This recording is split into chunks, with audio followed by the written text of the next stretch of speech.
नमस्कार किसान साथियों, मैं रुपेश पुनिया और आप देख रहे हैं देसी किसान ज्ञान। किसान साथियों, अपने पानी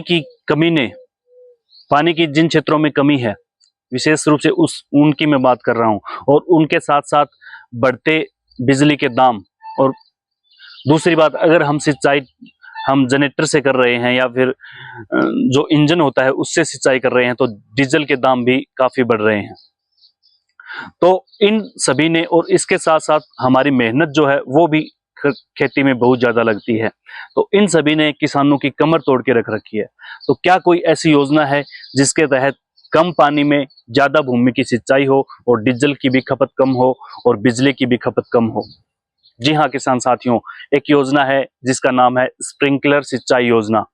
इस योजना के तहत कम पानी में ज्यादा भूमि की हम सिंचाई कर सकते हैं, क्योंकि अगर हमारे ट्यूबवेल में पानी कम है और ट्यूबवेल में पानी कम होने के बाद में हम फव्वारा से अगर सिंचाई करते हैं तो आधी जमीन हमारी सूखी रहती है, और अगर आधी जमीन सूखी रहती है और अगर कहीं सिंचाई इससे फव्वारा से करते हैं तो वो कहीं ज्यादा लगता है, कहीं कम पानी लगता है। इसलिए अगर बरसात की तरह अपने खेत में पानी बरसाना है तो स्प्रिंकलर सिंचाई योजना जो है वो हमारे लिए बहुत कारगर साबित होगी।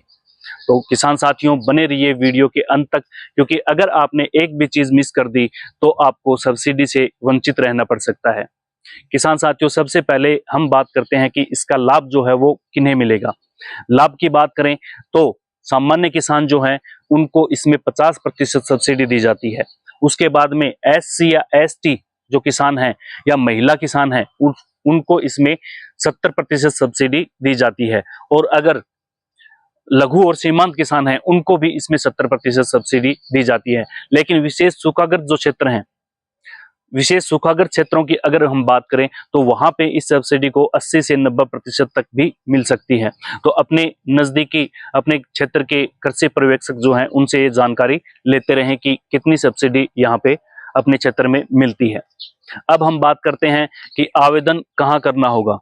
तो आवेदन करने के लिए अपने राज्य का जो कृषि विभाग है उसकी साइट पे हमें जाना है, और उसकी साइट पे जाके स्प्रिंकलर सिंचाई योजना जो है उस वहां पे जाके अपने आवेदन का फॉर्म जो है वो अपलोड करो, और वहां से आवेदन करना है हमें।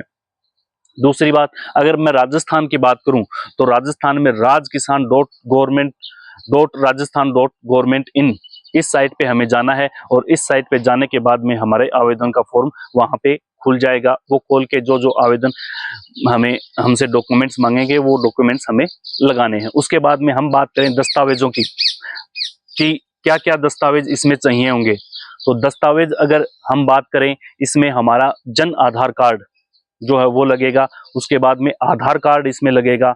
आधार कार्ड के साथ जमाबंदी या खतौनी जो है वो इसमें लगेगी, और उसके बाद में बैंक पासबुक जो है वो भी इसमें लगेगी। और उसके बाद में हमारे पास होना चाहिए मोबाइल नंबर। मोबाइल नंबर किसान साथियों, वही मोबाइल नंबर होना चाहिए जो हमारा जन आधार, आधार कार्ड और बैंक पासबुक इन सभी से लिंक होना चाहिए, क्योंकि OTP आती है और OTP जो है वो हमें फिल करनी होती है अगर हम ऑनलाइन आवेदन कर रहे हैं। तो इसका दूसरा तरीका हमारे पास है। अगर हम ऑफलाइन आवेदन करना चाहते हैं तो ऑफलाइन आवेदन के लिए हमें नजदीकी कृषि का कार्यालय है उसमें जाना होगा, और उसमें जाके वहां पे अपना जो आप बताओगे कि स्प्रिंकलर सिंचाई योजना में हमें आवेदन करना है, तो वहां पे वो अपना फॉर्म भर लेंगे। ये डॉक्यूमेंट साथ लेके जाने हैं। दोबारा से बता देता हूँ, जन आधार कार्ड, जमाबंदी या खतौनी और अपना मोबाइल नंबर साथ लेके जाना है, और साथ में एक पासपोर्ट साइज फोटो जो है वो भी साथ में लेके जानी है। उसके बाद में मैं बात करूं कि जो विशेष सूखाग्रस्त क्षेत्र हैं उसमें इसमें सब्सिडी की संख्या जो है वो लगभग 80 से 90% तक भी उन किसानों को सब्सिडी मिलती है, क्योंकि वह सूखाग्रस्त क्षेत्र हैं। तो किसान साथियों, अगर अपने खेत की उपज को बढ़ाना है, कम मेहनत में ज्यादा उपज लेनी है और कम पानी में ज्यादा खेत की सिंचाई करनी है, तो ये योजना आपके लिए बहुत कारगर साबित होगी। इसमें जरूर आवेदन करें। फव्वारा से अगर आप सिंचाई कर रहे हैं तो फव्वारा से बेस्ट तरीका है स्प्रिंकलर सिंचाई योजना। सरकार भी इसको काफी प्रमोट कर रही है। इसमें हम अपना जो खेत में अगर डिग्गी बना रखी है उससे भी अगर सिंचाई करेंगे तो एक डिग्गी जो है पूरा रबी की सीजन हमारी इसमें दे देगी। किसान साथियों, उसके साथ डिग्गी से अगर हम सिंचाई करेंगे तो वो हमारे खेत के लिए भी बहुत उपज देने वाली भी होगी, क्योंकि डिग्गी का जो पानी होता है वो अलग तरीके का पानी होता है। एक तो ट्यूबवेल का जो खारा पानी हम निकालते हैं वो होता है, और एक डिग्गी में जो बारिश का पानी इकट्ठा किया हुआ पानी होता है वो हम हमारे खेत में लगाएंगे तो ये बहुत ज्यादा उपज देने वाला पानी हमारा कारगर साबित हो सकता है। तो किसान साथियों, ये थी स्प्रिंकलर सिंचाई योजना। इसमें हमें आवेदन करना है। आवेदन करने के लिए मैंने आपको जितने भी डॉक्यूमेंट्स चाहिए थे वो बता दिए, और अगर आप राजस्थान के अलावा अन्य किसी राज्य से हैं तो वहां पे अपने कृषि विभाग की साइट खोलें, और उस साइट को खोलने के बाद में आपको स्प्रिंकलर सिंचाई योजना इसमें मिल जाएगी। इसमें किसान साथियों, राज्य और केंद्र दोनों मिलकर हमें सब्सिडी मुहैया करवाती हैं, इसलिए ये केंद्र सरकार की योजना इसे कह सकते हैं। केंद्र सरकार के तहत हमें इसमें रुपया जो है वो मिलता है।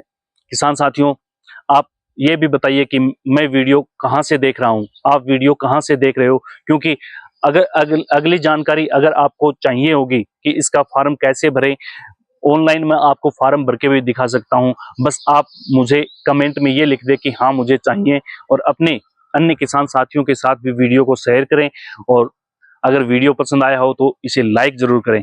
तो किसान साथियों, कैसी लगी ये योजना कमेंट में जरूर बताएं। मिलते हैं अन्य किसी वीडियो में, तब तक के लिए राम राम, जय हिंद, जय किसान।